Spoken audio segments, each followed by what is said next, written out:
All right, so again, we're just going to kind of keep cranking through these. I've got 3x plus 4 times the quantity 5x minus 2. Now, these are binomials because they both have two terms, and they're linear because they both have x to the first power. But they will multiply to be a quadratic.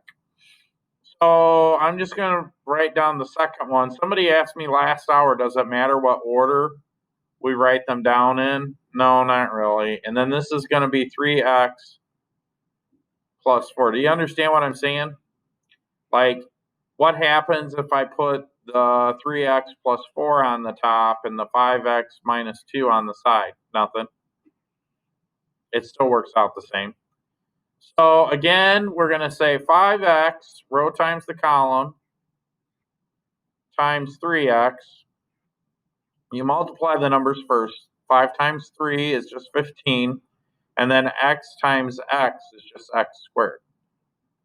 So that goes in here. I'm not quite sure why I'm writing on an angle.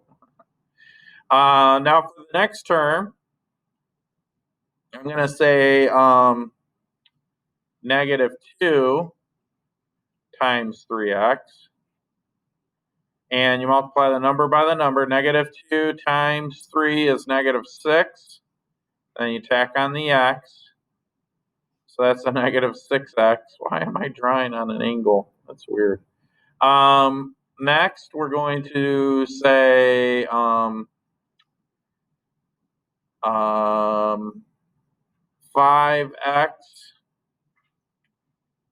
times a positive 4. Just have a number times a number, which is 20.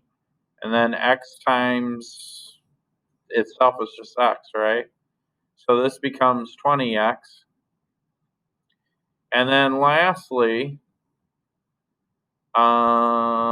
we've got negative 2